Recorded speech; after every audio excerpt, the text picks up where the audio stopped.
The Self-Publishing Formula has launched an amazing contest for one of our listeners to win $3,000 worth of professional author services from Reedsy.com. Reedsy is an online marketplace where writers can find editors, book designers, publicists, professional marketers, and even ghostwriters. One winner will get $3,000 to spend on those professional services found at Reedsy. There are also 3 runners-up prizes for a free book cover design worth up to $600. To enter, simply visit selfpublishingformula.com/Reedsy. That's REEDSY. You'll have a chance to spread the word about the contest, and each person who enters using your link increases your own chances of winning. Good luck. Hello, and welcome to podcast number 33 from the Self-Publishing Formula. 2 writers, one just starting out, the other a bestseller. Join James Blatch and Mark Dawson and their amazing guests as they discuss how you can make a living telling stories. There's never been a better time to be a writer. See, if we lived in the Bronx, is it the Bronx where they say toady turd? Maybe we should be saying toady turd. Have I wandered into an unusual podcast of which I'm not previously aware? Let's start by saying how well down last week's podcast went. Wow, I can't talk. It went down very well. It did. Alicia was a star guest and she got lots of comments, very positive comments on the Facebook pages, which was really good to see. So we're grateful. That was the first of our interviews that we recorded at NINC in Florida. And this episode is going to contain another one. You've already had a preview of what this episode contains because the contest at the beginning is very much linked to the interview today. And we have with us a little later on Ricardo Fayette, who is one of the founders of Reedsy. So Ricardo, it's a very interesting interview, and I trailed ahead last week a little bit about it. Ricardo's not only going to talk a bit about Reedsy itself, but he's going to step through the process that he believes that self-published authors should go through. And of course, that's what Reedsy supplies access to these professionals. And we'll have a little chat about that, I think, off the back of that, Mark. But a little update. We updated a little while ago in the 101 Facebook group to say that the course is coming along, and you're going into full-on production mode now, aren't you? I am. I've pretty much fleshed out the structure of the course. I'm confident I've got the content down. We've had, 15 or 20,000 survey responses from authors telling me what they'd like to learn about, what they don't need to know, all that kind of good stuff. So that's been very helpful. And yeah, I've put it together as a Scrivener file, weirdly enough. And I'm shipping those off to Third Amigo, John. He'll be doing the slides for me, and then I'll be working on those slides in the next week or 2. I can hear a noisy house you've got there, children running right and jingling something. And in terms of your writing, Mark, because I'm aware that we haven't spoken about your books for a little while now, so I want to catch up really with where you are. I think you have a book launch planned for the new year, is that right? I've just finished, at least I've got back from the Amazon Thomas & Mercer editor, the developmental edit version of the 3rd book in my Isabella Rose series.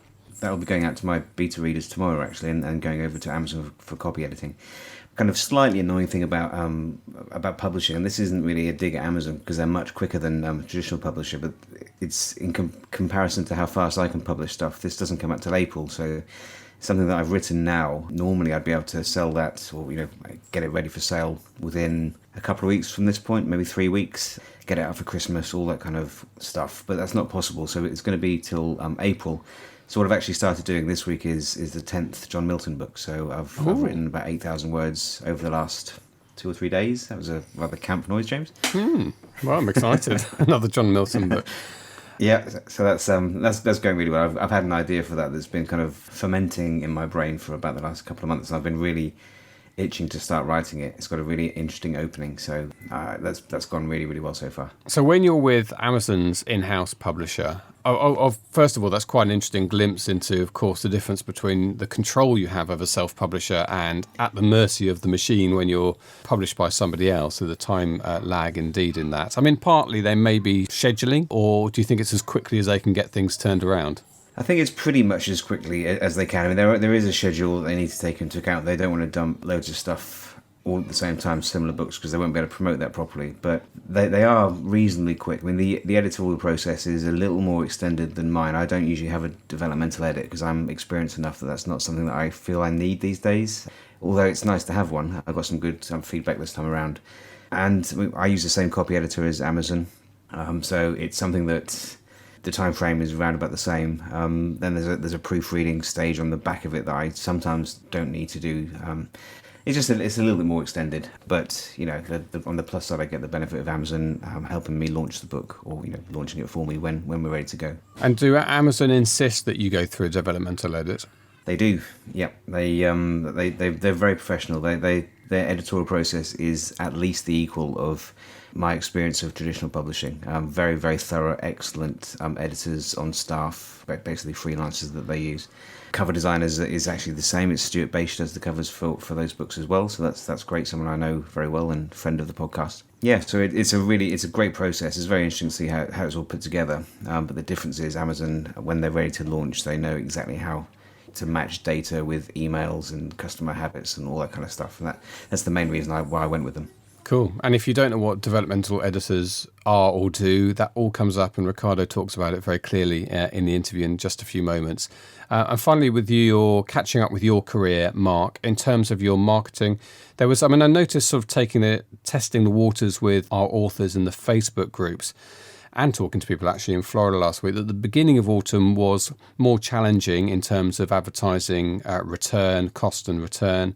But that suddenly got a lot better for people. People are suddenly posting some really good results. So I think maybe the big companies and the corporates splurged all their money at the beginning of autumn and run out now. So everyone else seems to be making merry. Have you experienced that? Yeah, pretty much. I'm testing some kind of top secret new Facebook strategies that I've been working on, and I'm getting fairly remarkable results at the moment in terms of subscriptions. Really, really cheap. Less than 10 cents per subscriber at the moment, which is great. And when you add in an upsell to that, I'm actually often in the black on those subscription campaigns. So adding 200 or 300 a day and getting paid for it at the moment. So that's pretty cool.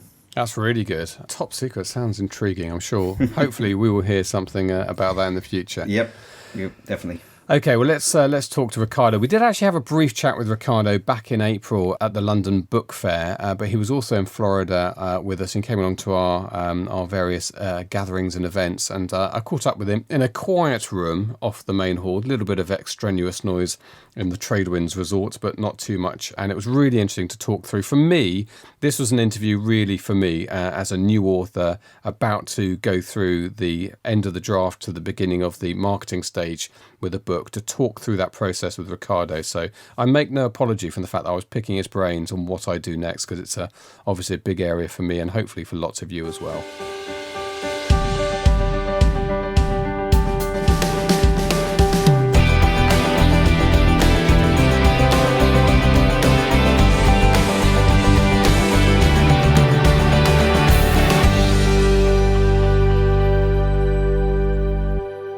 Started the company a couple of years ago, and our goal was to source all the editorial, design, marketing, publicity talent that had been leaving traditional publishing companies in the past few years, and put it together in the marketplace and make it available to authors and publishers worldwide. Okay, I knew what Reedsy did and the services they offer, and we'll talk more explicitly about that in a moment. You basically can go off and get services. I hadn't realised that was the motivation for starting it, realising that all these talented specialist individuals are, of course, leaving traditional publishing as it declines. Yeah, so we basically identified two trends.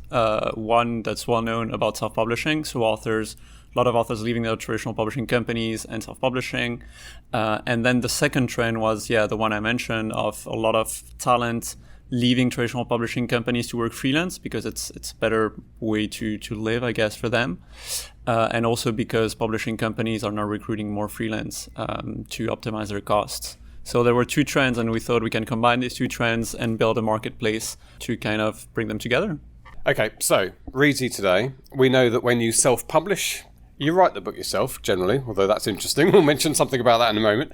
You write the book yourself, you do a lot of the marketing yourself, but there are some key tasks that need to be carried out to make your book a professional saleable item, which are almost certainly you're going to go and source professional services for. So what are those key areas that you focused on?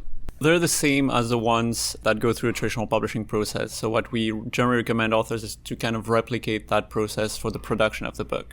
It generally starts with developmental editing, which is a step you might be able to skip on your 10th book or 11th book once you know well about plotting and things like that, and you know what your readers want. A structural edit. So someone's going to look at the narrative, the way you've told the story, and I mean, I've never been through this process, but I'm about to go through it. So I'm terrified but fascinated to know what they're going to come back with. What's the things that they say to you? Do they say to you, you've given away too much too early, or you need some more character stuff here, or I mean, what do they say to you? So there's the usual show don't tell kind of advice. They generally kind of analyze your plot, your character arcs, your pacing, and then whether all that is adapted to readers' expectations in your genre or not. So it's important for them to know your target market as well, and what kind of genre you want to write in and who you want to reach. And it's important that obviously that person is familiar with that genre and with that market. That's great. So the structural editor is not just about telling the story, they're thinking about audience as well at that stage. Absolutely. I think that's actually when the marketing starts and when the positioning starts. And it's important to have someone who knows it probably better than you. Okay, so structural editor.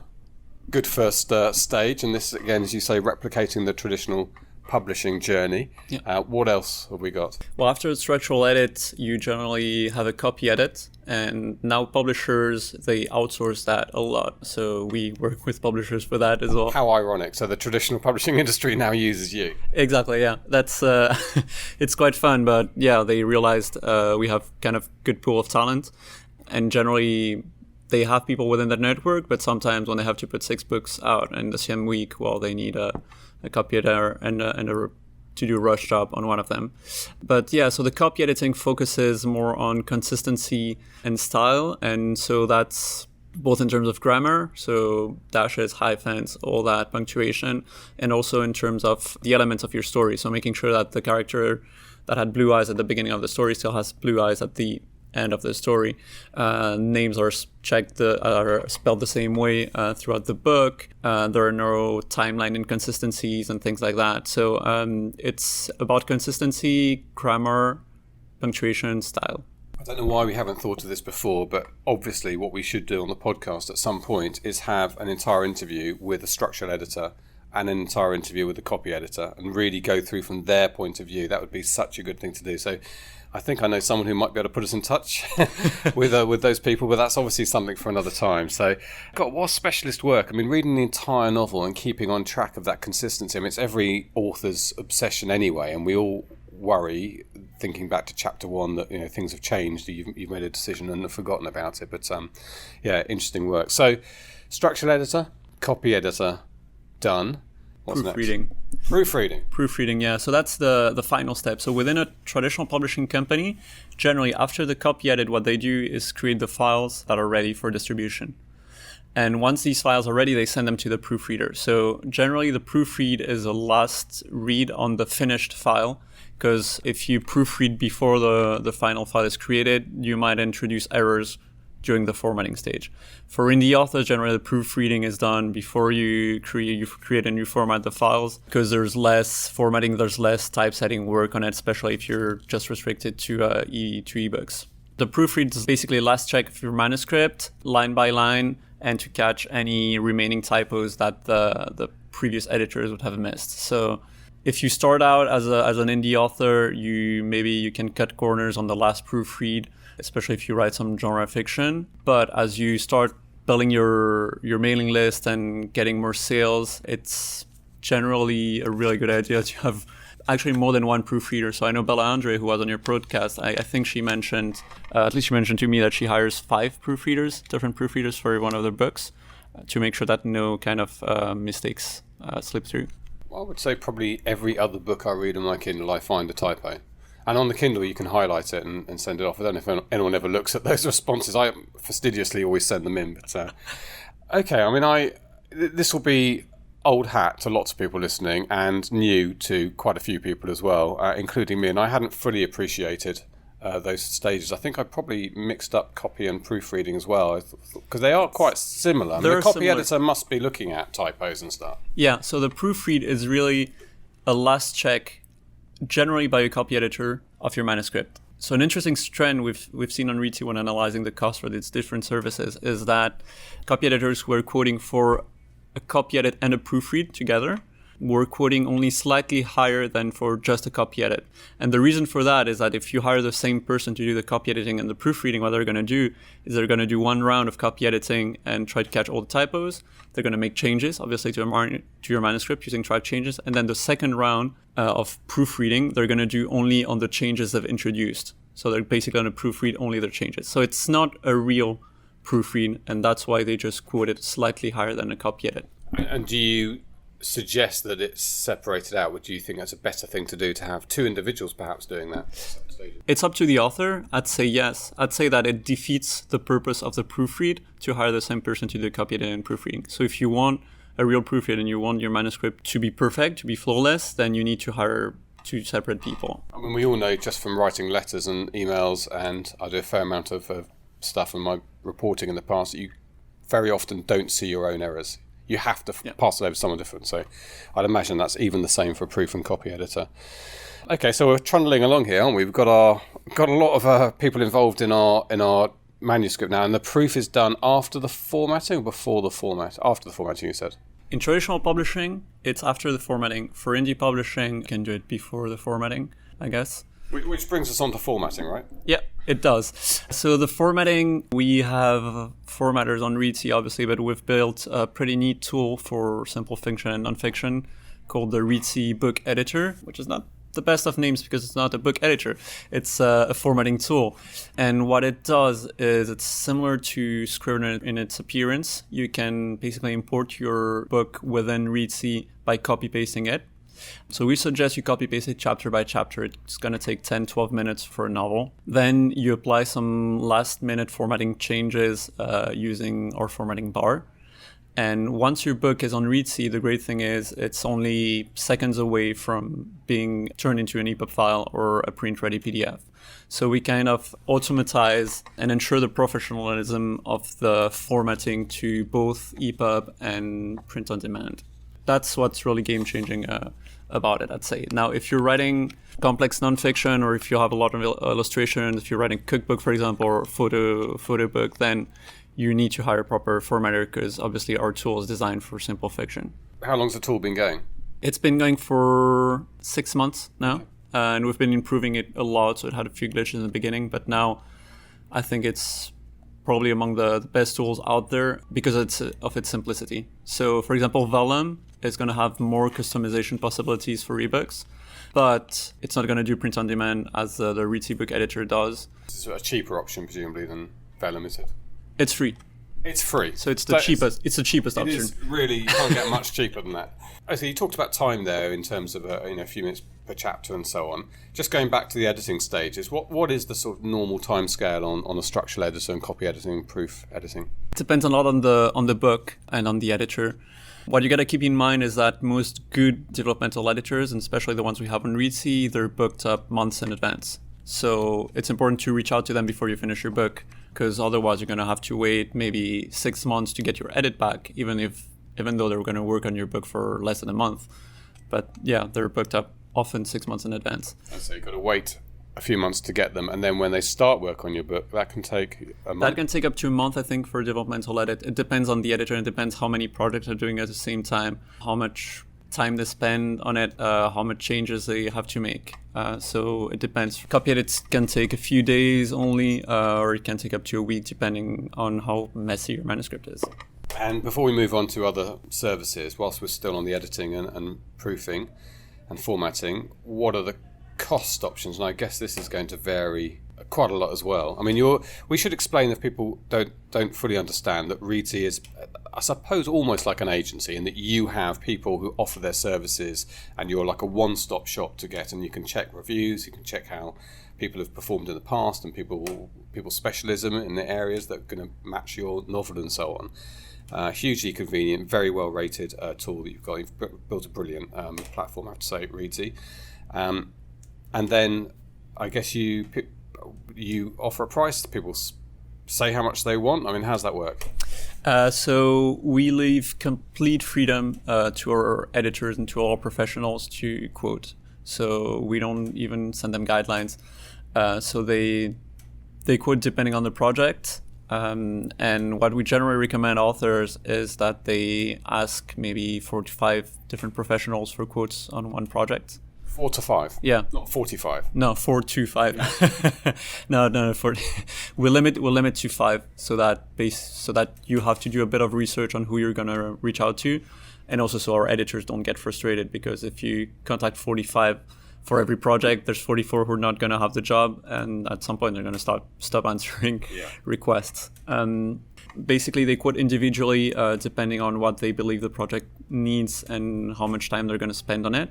Then what we do as a company is we gather a lot of data, obviously, and we can release some kind of guidelines on what authors should expect when it comes to developmental editing, copy editing, and proofreading by word count. So we have an infographic on our blog. I think if you Google cost of self-publishing and you look for Reedsy, we're second or third in the results. And on that infographic, we're going to say, for example, that for a developmental edit, structural edit on an 80,000 word manuscript, the average price we've seen in our marketplace is $1,860. So about £1,300, £1,400, something like that. Exactly. And obviously, if you go on Reedsy and you ask for quotes on the developmental edit on your novel, you're going to get probably quotes for $2,000, $3,000, and some quotes for $1,000, $1,200, $1,500. It depends on the people and on their assessment of what your project needs. And is that the single most expensive cost in this process that we're outlining for getting a book published? Absolutely, yeah. It's the most time intensive and the one that requires a certain level of knowledge from the editors on all things. And skill. Yeah, it's a very skillful job. It's not, contrarily to copy editing and proofreading that are a bit more mechanical, it requires usually a good degree in literature and a lot of experience reading books and assessing them. So the best developmental editors are really expensive. Okay, so we've got to formatting on our journey, and let's say we've used the Reedsy free tool. So we've got our EPUB file, our PDF ready to print, and what's next? I guess we need a cover at some point. Indeed, yeah. So that's something you get any point during the process, really. You can get a cover, but it's better after a developmental edit, because there can be significant changes to your story and to your characters, something like that. You might need to kill some darlings. So it's better if they're not already on your cover. So I'd say once you're at the copy editing proofreading stage, you can start commissioning a cover. So our cost infographic has analyzed that the average cost for a cover was $700.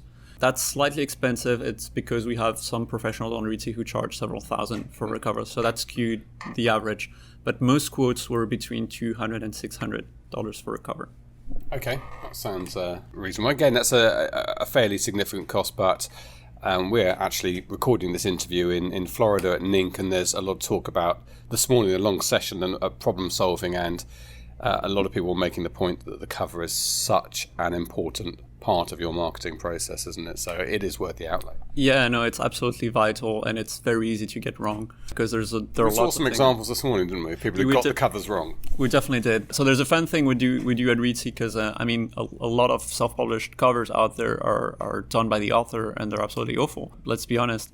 And so one thing we do at Reedsy is a monthly cover critique using Facebook Live, actually. So something you guys do as well. So we invite one of our designers on the Reedsy marketplace to do a Facebook Live using our page.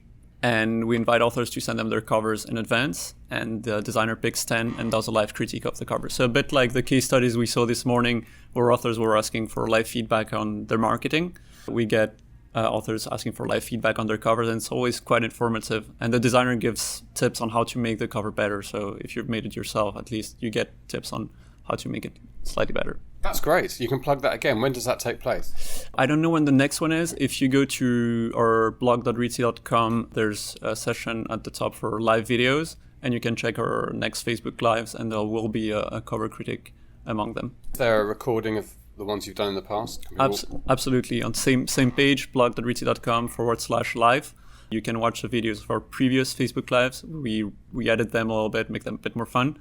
And yeah, we've done 3 cover critiques in the past, and they've been hugely popular. Okay, That's great. So we've got a cover. We've done our editing. Are we there yet? We've done our proof, done our formatting. Yeah, I think we're pretty much there in terms of the production of the book. And what's interesting is that in a traditional publishing company, we would have involved all these people, obviously, but on top of them, we would have involved a commissioning editor, a production manager, a production editor, and an art director. And that's all the things that an author has to take on their own. That's the self part of self-publishing. Exactly. That's the self part of self-publishing. That's really important to understand.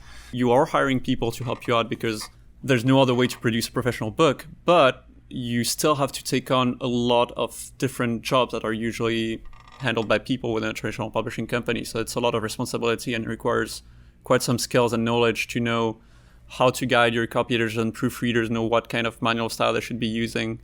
Also to know how to brief the cover designers so that they know exactly what target market they're designing for and what you want on the cover. So there's a lot of responsibility for you, and it's a job on its own, I think. It's important to think like that, isn't it? Think of yourself, try to detach yourself a little bit from your project and just work as an art director, for instance, and look at the cover. Does this tell the story? Refresh yourself about what the story is, and yeah, as you say, the self part of self-publishing. So that's the side of it from an author's point of view, and you've given us some ideas of prices as well. So we can see there's a few £1,000 will go into producing your book, getting it from zero. Do you have a kind of average cost, do you think, for bringing a book to market? Yeah, so we analyze if we get everything together, developmental editing, copy editing, proofreading, and a cover design, the formatting street, thanks to the Reedsy book editor, it's around $3,000, $3,500, so around £2,000.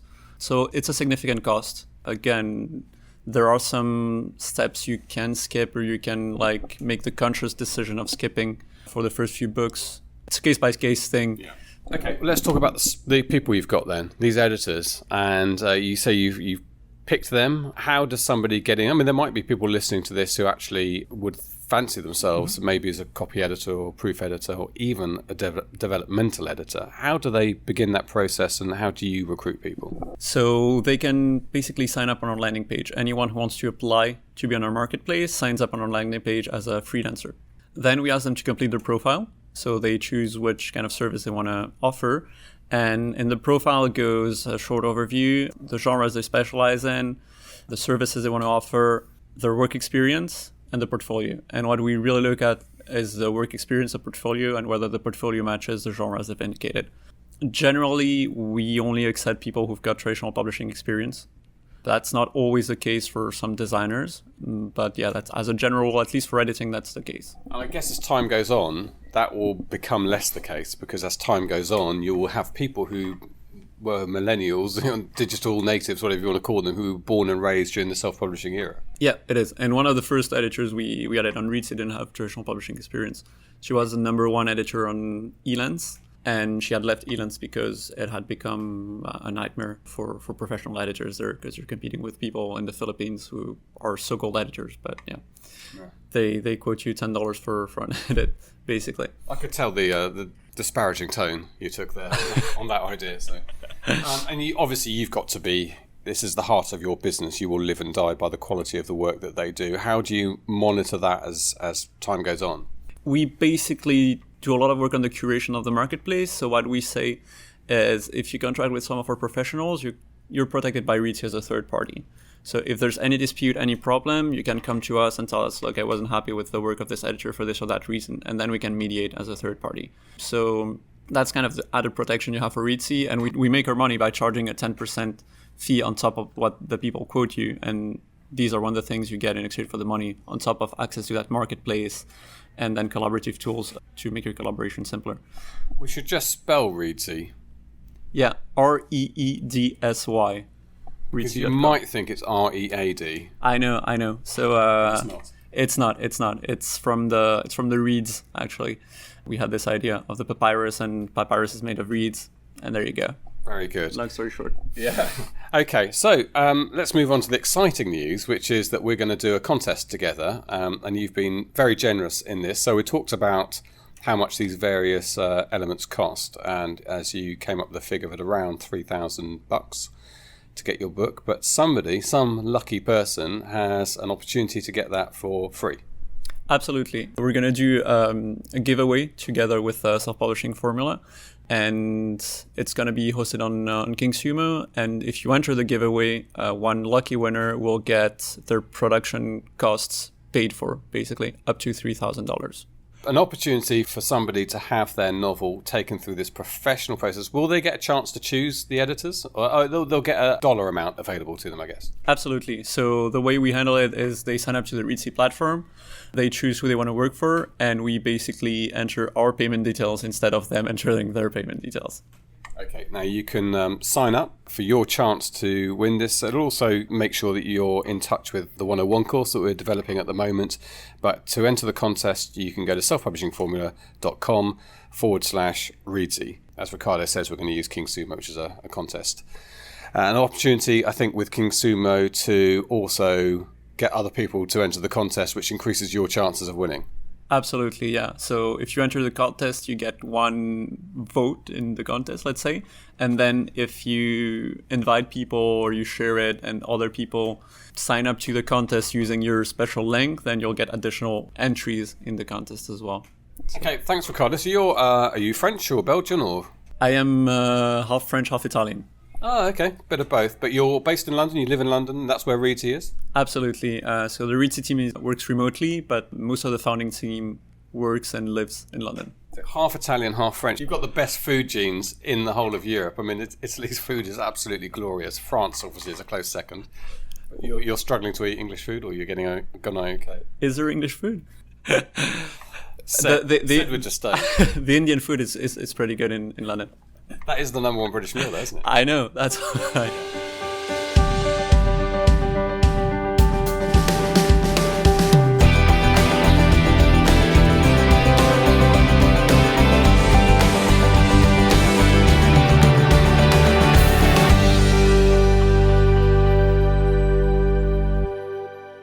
There's Ricardo, who's an international man of mystery, bit of French, bit of Italian, lives in London. I think he told me he was born in Spain as well, so randomly he's a...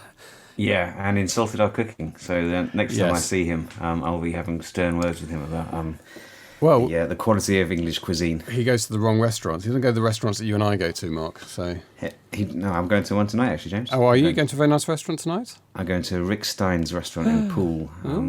Actually paid for by my garage after I bought our from them. Which is very nice. That doesn't happen when I bought my Fiat 500. How far's Poole from you then? It's about an hour and 10 minutes. Okay, well that'll be great. Yes, I think I've been to his fish and chip shop in Padstow, and it was sensational. Very nice. Yeah, just fish and chips. It was absolutely sensational. He's a great cook. Good. Well, you enjoyed that. Anyway, steering back to the world of publishing and books. Yes. A couple of things to talk about from that interview with Ricardo. And I know the first one is that we've talked about this $3,000, which is a fantastic contest that Ricardo and we have gone in jointly together with. A fantastic opportunity for an individual to get a huge amount, well, virtually all the major professional work that you need doing to get your book into market. And in actual fact, word to the wise from somebody with experience in this area, Mark, you think that's more than enough to do that? Way more than enough. Yeah, I mean, you say virtually enough. It's you could probably get, I don't know, I could get 2, maybe 3 books done for $3,000. So the benefit I have is that I've got a lot of experience, and I know I've got a team around me that I trust. They charge a reasonable amount, certainly a decent amount, but not extortionate. Yeah, that works pretty well for me. I think 3,000 is on the high side. I've spoken to Ricardo about that before, and I think that they have a view on that. It's been taken from some of the higher ends of the Reedsy marketplace. I think they do an average, but of course that will include a few who spend an awful lot. So that probably does skew things. Exactly, and not everyone will want a developmental edit, and it's if people can afford it, I think it's something that's worth doing, especially if you're at the start of your career. But that can be a big, $600 or $700 expense. $800 for a cover or $700 is well high. It's much higher than I pay, and Stuart is. I'm not going to mention what Stuart's prices are on the podcast, but he is top class. That was him emailing you. It was. Don't mention the prices. Don't mention the prices, Mark. Yeah, so he's not as expensive as that, and I don't think you need to spend that much. I think you can bring it in at $1,000, $1,500 maybe at the top end, and you can get that kind of quality contractor on Reedsy and still hit that price. So on the plus side, that's what we've got to give away. We've got $3,000 of services to give away on Reedsy, so that's more than enough. Sorry, that's Ricardo telling me off. Yeah. Where he's going to eat tonight. He's going to join you. Exactly. Yes. I mean, it's a fantastic prize. So you should, by your reckoning, squeeze a couple of books out of it, because the money is going to sit there ready for you to use on Reedsy, so you can get possibly 2 books out of that. So. And plus, of course, it's not just that. The second prize is generous too. So it's 3 second prizes will also get $600 towards a book cover. So again, plenty of cash there to get a really top pro cover. All taken care of on Reedsy. Yes, and I've got the page in front of me that you need to go to if you want to enter the contest. As we said at the beginning, it's selfpublishingformula.com/Reedsy, and Reedsy is spelt REEDSY. Now, I really like Reedsy. I really like the service. I really like Ricardo, but I am not convinced about this name, I have to say. I think that, particularly in the book publishing world, you would think it might be READ, Reed, but it's Reedsy, and he explained it harks back to the papyra and so on. But anyway, there you go. That's what it is. It's just a name, and you get to learn it after a while. And once you've found it and bookmarked it, doesn't really matter what it's called. It's a very useful service, and you can see how they started with that really bright idea of understanding that traditional publishing was winding down. There were individuals of great value and great worth to the publishing book writing community. And of course, more people are writing books than ever before, so there's no reason for them to think they haven't got work in the future. It's just a case of repurposing, if you like, reorganising how they find their customers rather than a trad house. They're now available to you and me via organisations like Reedsy.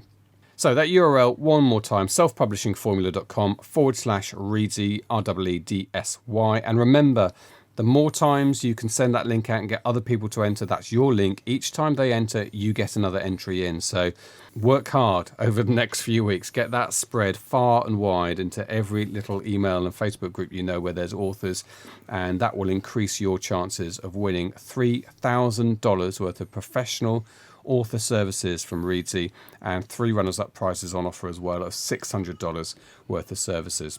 You can go a long way in your author career with that kind of money and get you off to a fantastic start. Would be great if one of our 101ers who's coming on board soon gets that prize. That would be really good. But it's up to you. If you work hard, it could be yours. That's it for this week. We want to say a big thank you to Ricardo, who was a fabulous guest as always. Great to meet him in Florida. We're going away from Ning for next week. We're going to be talking about social media, and we're going to be talking about a tool that very specifically helps you go from somebody who dabbles or perhaps doesn't quite know how to post and when to post or how much you should post. There's a very, very good tool on the market that takes care of all of that for you after you put in a bit of work, maybe once a month even, not even that often, and keeps that populated for you. It's something that we use, so we're going to be talking about that in number 34 next week. From me, I'm going to a school governors meeting tonight. From Mark, who's going to a Michelin star. Oh my God, what are you doing? Did you just fall off your chair? I need to buy a new desk. You're falling apart. Well, you need to go out for dinner to your Michelin-starred restaurant, wherever it is, in Poole, and enjoy yourself. You've been listening to the Self-Publishing Formula podcast. Visit us at selfpublishingformula.com for more information, show notes, and links on today's topics. You can also sign up for our free video series on using Facebook ads to grow your mailing list. If you've enjoyed the show, please consider leaving us a review on iTunes. We'll see you next time.